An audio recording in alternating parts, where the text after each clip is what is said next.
And so we developed this message card, which allowed merchants to tailor it to their audience. And that's when things changed. Because if you're just selling a random ring, who do you target? There's millions of rings out there. But when you add it with a tailored message, we say when they cry, they buy. Eric, welcome to the call. Thanks for joining me. Hey everyone, thanks for joining. Yeah, we were in flow.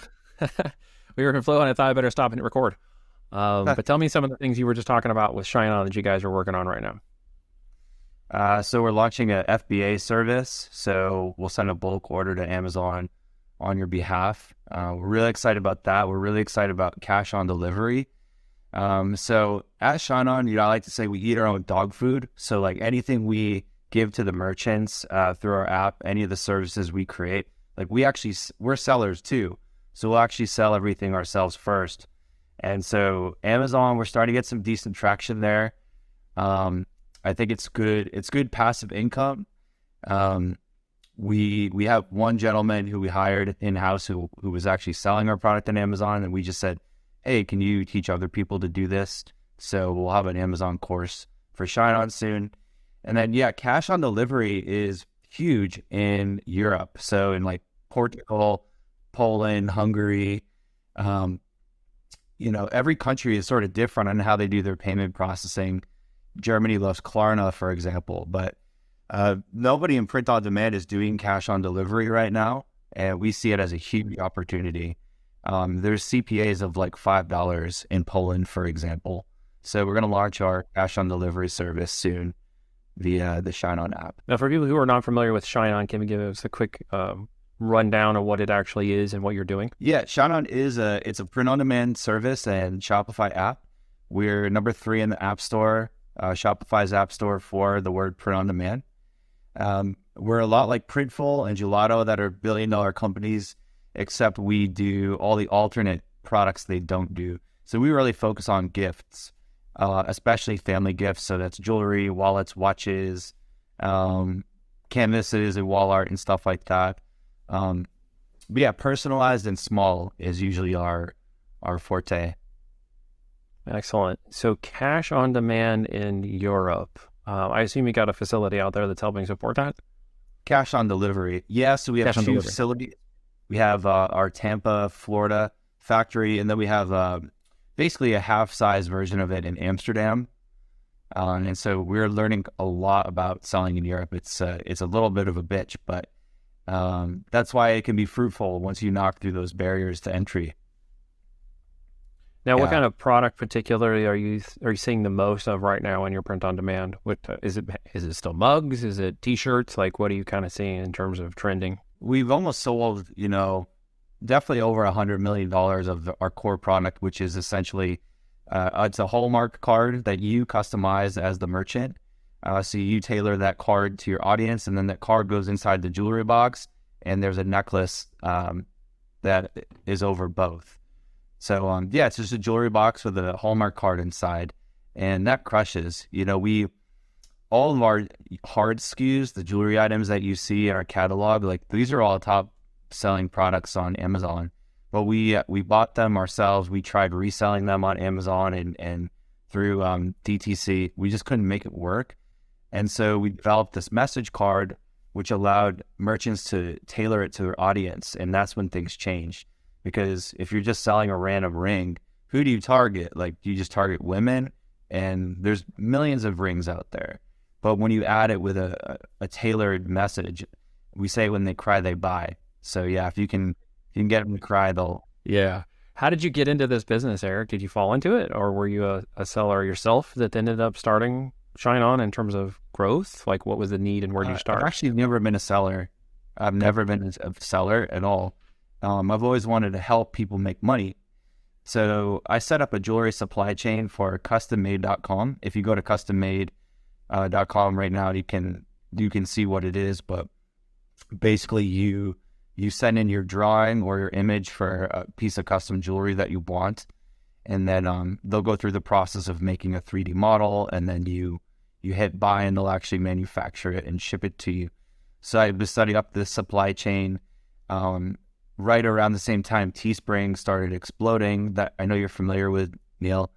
Um, um, and so, yeah, it's all these Facebook advertisers, Shopify merchants were just crushing it with t-shirts, print on demand. And I was kind of like, well, what if we did like jewelry on demand? Would that work? And didn't know, just had like kind of a deep belief that it would, and just kind of burned the ships and went all out. And yeah, it's 6 years later, we're doing about $80 million a year in print on demand jewelry sales. Yeah, that's okay. We can probably live off of that, I guess. Yeah, it's not bad. It'll do. A lot of costs, but yeah, well, cost, teams, and structure. How many team do you have working with you, staff under you guys now? It depends. Like, so on a slow, during the summer when the fulfillment team is slow, we might have 60, 70 people. But when it really gets going, we'll have over 100 employees. Sometimes we'll have over 150 if you include all the fulfillment folks. But yeah, the core marketing and engineering team is probably about 50 people. Yeah. So someone just wanted to get started can use your print on demand for a zero inventory startup. Is that what I'm understanding? Yeah, exactly. And even Shopify now, like if you sign up for a new account, they're going to ask you, are you interested in drop shipping or print on demand? It's literally a yes, no question. And if you say yes, they just bring you to the app store. So Shopify likes print on demand because it's like the quickest way for somebody to get their first sale and stick with the platform instead of like having to buy your own inventory. Yeah. So where are you taking things? Where do you see, I mean, we're coming to the end as we're getting this out to market, it'll be roughly the end of 2022. Where do you kind of see things going? What's your continued vision and goal for ShineOn?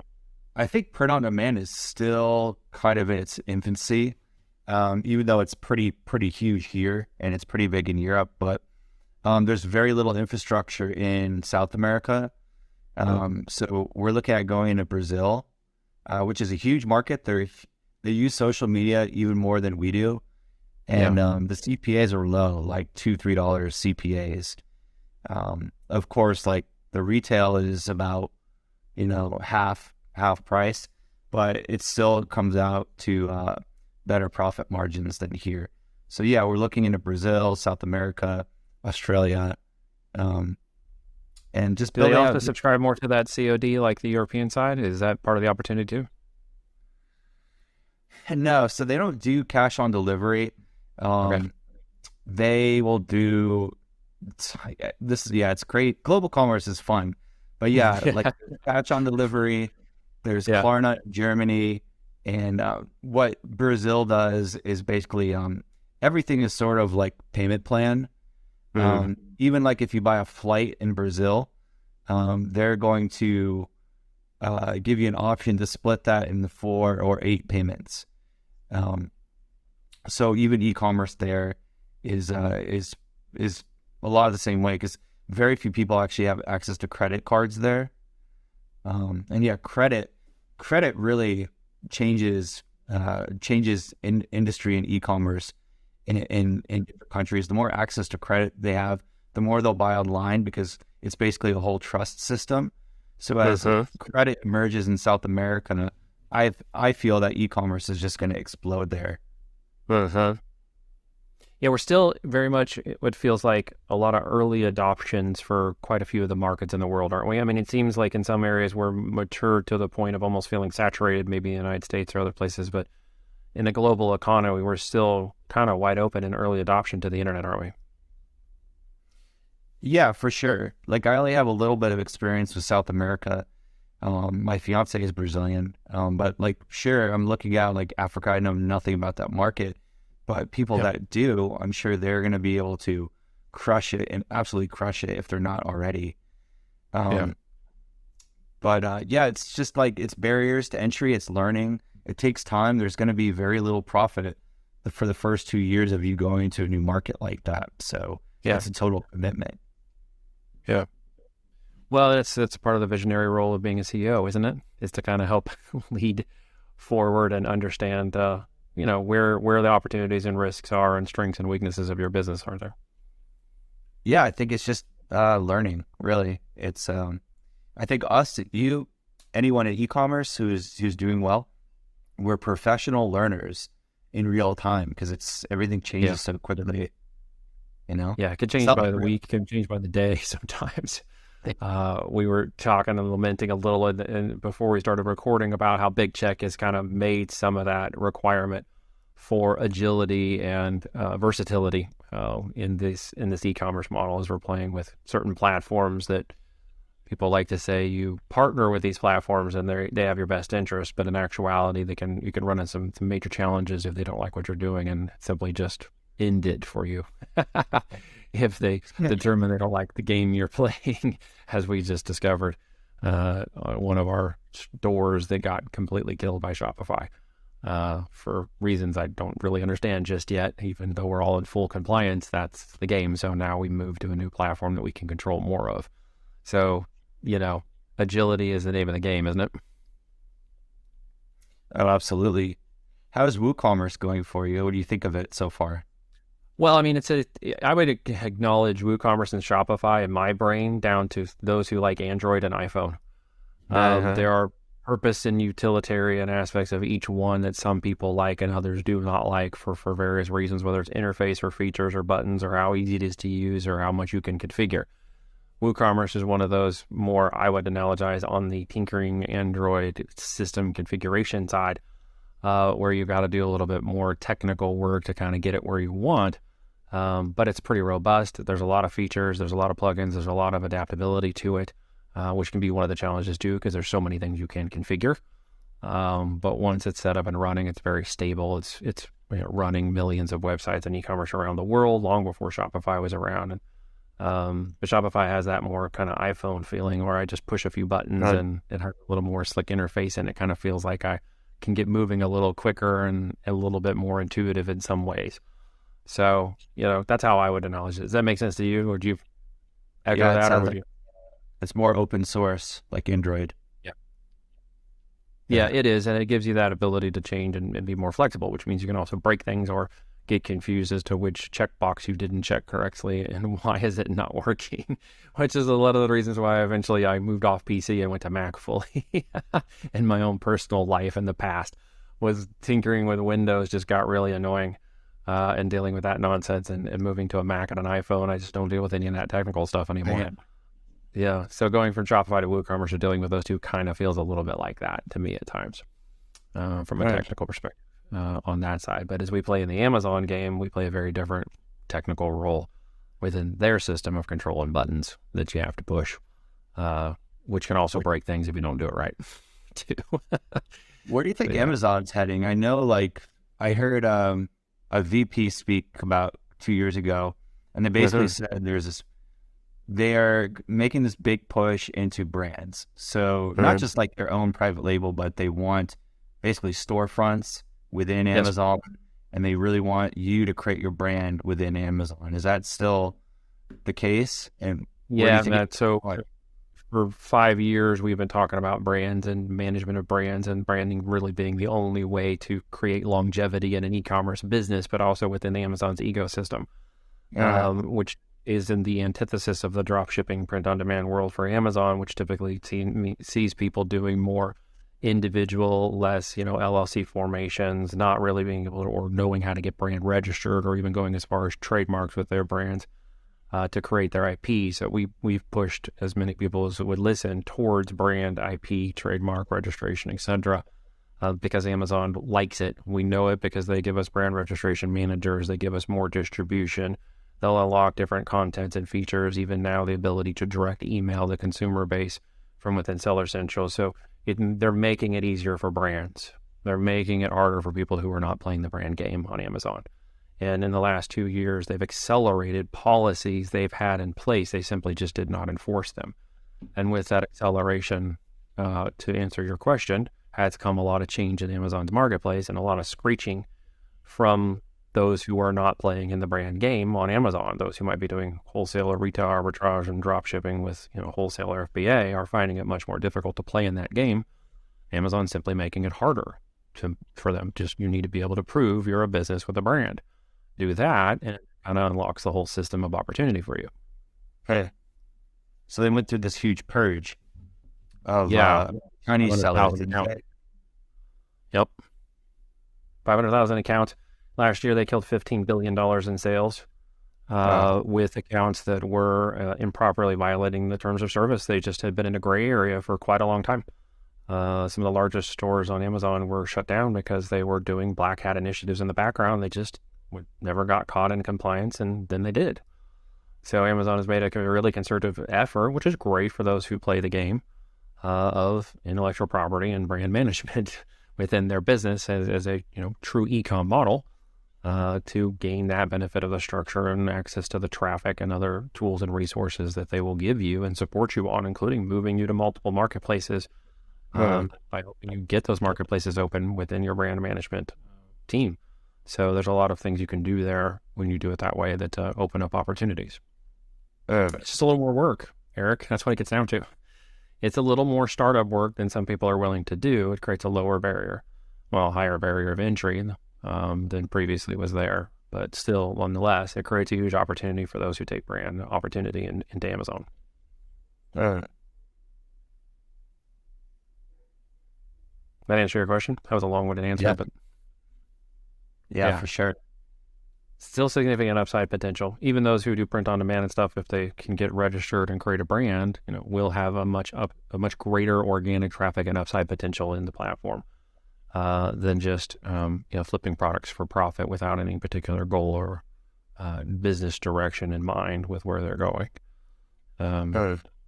Taking that side hustle hobby business and moving it into a business, right? Yeah, it's a lot of stuff we talk about here on this particular podcast is to get people to recognize that. Any final thoughts or things you want to share from your perspective on all that? Yeah, I mean, Amazon is, I can't say I'm an expert on that at all, but everyone's kind of wondering, like, what is next? I mean, is Amazon going to continue creating their own private label products? Is that pissing off too many merchants? Does Amazon just not care? And also love to hear your thoughts on Etsy too, and where that's going, because it seems like it's a little bit of a cesspool right now since they opened up drop shippers. Etsy's turned into a little bit of a cesspool in my opinion. Absolutely. From my own personal experience selling on that platform, it's become a little bit more challenging, saturated a lot faster. Those are sort of established. You kind of get in there. Those who are getting new, it's going to take a little bit longer to be established. But on the Amazon side, just to break down some of the narratives that seem to be out there in the world, Amazon very much loves brands and wants to distribute brands and bring more brand traffic and brands to the marketplace. They have shut down, or in the process of shutting down, their own brands. This came out about a month ago that internally they were going to stop. And in the process of doing that, they've acquired Roomba or iRoomba or iRobot or one of those automatic, I forget which one. That was, I think it was iRoomba. Brands that they have acquired that will be in their management. They basically just got to the point where they recognize they can't manage their own brands on their own platform. And Amazon Basics and some of them were some of the worst valued brands. And so they are now in the process of shutting those brands down. They shut them down because they were unprofitable, or they just felt dirty competing? They were all the above. So it borderline some antitrust rumblings about stealing data and stealing customer data, which was not necessarily ever proven, but there was an internet legend that led it into the limelight for virally of a particular person and seller base who had accused and thrown a lawsuit at Amazon for taking their product ideas and taking their seller account data and using it to compete directly with that seller. The internet legend is that Amazon will steal your product, steal your brands. That's why you don't want to go sell on it. In actuality, what happened was, just like any competitor in the marketplace, I could have competed with that person directly because they didn't have a trademark. They had registered their brand on Amazon, but had no trademark defense. They were wide open for anyone to go compete and innovate against them. Amazon just chose to do it. The problem with Amazon doing it is they borderline violated trust at the seller level by knowing that and having that data and then going and using it.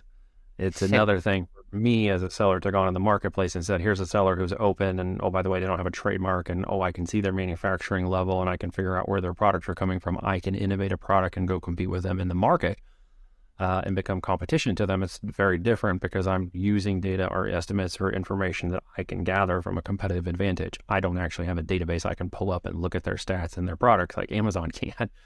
So because of that little bit of spin, it turned into that narrative that Amazon steals your products when you become successful. But in actuality, they don't. There is just one line they crossed that made it possible for people to say that they do. But when you compete and you get in there, what you find actually is you reach certain levels of sellability in the platform.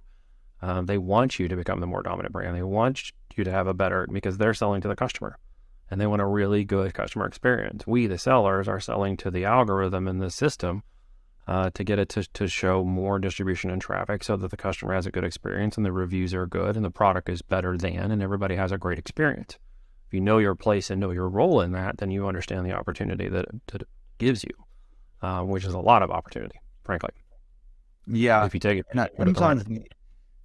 I think Amazon needs the creativity of the merchants too. Like they, 100%. My mind was fast forwarding to 10 years, 20 years from now. Like, what if everything on Amazon is owned by Amazon and distributed and manufactured by Amazon? That's not what they want. Like, what That's kind absolutely of not their direction. It seems very dystopian, 1984-ish. Well, they just want the data, and they're willing to crowdsource the opportunity to the seller platform, which we don't know the actual financials, but at the board meetings, or if you read into the board notes or meeting minutes of the company, you'll understand that it's either near break even or just not profitable on the .com. So where does Amazon actually make its money is not on the physical products or distribution of the products or the fees and referral fees. It's off the data. It's Amazon Prime. It's Prime Network. It's Amazon Studios now. It's Amazon's web service hosting division. Those are all extremely profitable, being pulled from the data off of .com purchases and customer acquisitions, which is being powered by a third party. So they've created a very unique symbiotic relationship they can't kill. And in fact, they have done a piss poor job of managing it over the last 3 to 5 years. And that, with the change in Bezos and the change down at Seller Performance to a new vice president, they're now coming into compliance, which is making it easier and better for sellers to work with Amazon in favor of the ecosystem, which has been kind of fun to watch, because previously gray areas you could get caught up in with no out. Like, how do you get out of a gray area? It's ambiguity, right? But some of those things being a little bit more black and white, if you don't know what you're doing, you can screw it up pretty fast. If you do know what you're doing, you can take advantage of it very fast. But there's a lot of experience that comes into even understanding both of those nuances, if that makes any sense. Yeah. So I see Amazon being very much a big potential upside as they start to continue to push, more seller brand recognition of the products and the base into the market, and giving more upside potential to sellers who are brand driven with tools and options to market to customers and stuff that they previously had restricted. That's deep. Makes sense though. Opportunity. Stay in it long enough and you've got the capital and the chops to go after it, you'll see the opportunity. If you're playing the short hustle, side hustle game on Amazon with drop shipping and that kind of stuff, be very careful, right? Because they're now on the black and white policy, and they're shutting down accounts that don't manage that correctly or don't have a brand or an LLC recognition in place to support their business model. Those things in place, you are showing Amazon, we're actually a business. We're not here to jack your system. They're 38% of the market share right now, and that's still twice as much as Walmart and Target combined. I thought it was more. They know where they're going. I thought it was more. Yeah, I thought it was like... They lost 10% of the market share, but everybody else went down too. So they ended up at 38%, but they're still more than Walmart and Target combined. For what? For online purchases? For online retail purchases, yeah. Okay. Yep. E-commerce. Yeah, all the market shifted down. That was just a big right-sizing correction post-COVID, right? But in that way, they are still the largest e-com retailer for .com. Obviously, there's a 65+% of people who buy that are not on Amazon, but that's still a pretty good size market share, making about $630 million a day in revenue. So that's all opportunity. Where do you think Etsy's headed? Etsy is going to have to probably backtrack on some of their, moving from handcrafted items into drop shipping and stuff. They're going to have to probably tighten their ecosystem up a little bit, in my opinion, or they're going to end up in the eBay world. And they're going to be seen a lot less as handcrafted good items and quality products, and more as anything you can drop ship you want in the box from China can show up in Etsy. Yep. Yeah. Feel like tchotchkes for sure. Yep, it does. It has allowed them to expand their platform, but it's also taken them into a place where I think personally, from a management and a seller perspective, it's now like fourth on the marketplace opportunity list, in my opinion, where it was closer to maybe second or third in terms Yeah. of the types of products on marketplace. It's dropped quite a bit. It looked Yeah. like it was on the verge of exploding, maybe a year, 2 years ago. 2 years ago, I would say. And yeah, we built our Etsy integration, hoping it would like just totally explode, but no, it's not. They definitely need With a refresher. Yeah, with that saturation, it looks like that growth and curve to try to keep up with some of the other marketplaces. They've actually saturated some of the product division down to price point quite a bit. A price point review saturation problem makes it difficult to get in there and raise prices to profitabilities that actually make sense to market it further. That's been my experience with the products on there, and maybe it's product choice. We have some decent products, and our price points are usually $50 to $100. So you're saying that maybe in their mind, they were saying, let's open this up and get as many SKUs on this platform as possible. But in doing so, they created a race to the bottom where their average order value is going down because there's just so much choice now. It would appear, and this is just my opinion, overarching and being a seller on the platform, that's how it feels. Yeah. They actually have the data, of course, inside their system, but yeah, it seems to be the saturation is driving the price points to situations in which it's not terribly profitable, and running ads within their interface and stuff like that doesn't give you a much control over targeting for brand and keywords. So you've got to do some additional outside marketing and traffic work for Etsy to lift it up. And then you've got to obviously deal with those CPM and costs for those other platforms. And then when you get down to the profitability, you don't want to be trading time for money with a couple of dollars in profit per unit. Not unless you're going to make the kind of volume that makes sense. Where I prefer to go is a place where I can hit, $20, $40, $50 in profit per unit while still maintaining the volume of sales and sales velocity. And that's not Etsy. So, but Walmart did a thing real quick here recently in the last week where they opened up the guidelines quite a bit. They did something very similar, and this is going to be a moment of maybe where Etsy went. We're going to see where Walmart goes here shortly. And has the most signups in one day they've ever had on their platform for sellers. For Walmart. Due to removing the restrictions for getting sellers onboarded. They made it a lot easier for you to get on board pretty fast. And because of that, they had a huge spikes in signups. So the question then is, as they relax some of those regulations and let a lot more sellers on the platform, what happens next? Some of these lessons you're watching happen, Amazon already went through years ago. And some of these platforms are learning these lessons in their own way. So it's going to be interesting to see how they handle it a little differently than others. What do you think Walmart.com's future is? It's growing market share. A lot of sellers are trying to get their Amazon products and other products onto that because they feel like it's growing and there's a market opportunity. Cost per acquisition seems to be a little bit lower, and CPMs inside of their advertising seem to be quite a bit lower for the friends that are selling in there. I'm not selling in there personally, so I can't speak firsthand about what the seller experience for Walmart is. But I do know a few people who, swear it's kind of like the next big gold rush to get your products in Walmart and take advantage of what they're doing because of their distribution capabilities. I'll reserve rest of my opinion until I eventually get some products on Walmart and sell myself in there and kind of understand a little bit more about what's going on. I just hasn't been a terrible big priority because they're not a big market share. And you know how it goes, Eric. Everybody's trying to chase that next big market, that next sell, that next click, that next lowest CPM, that next place they can expand into.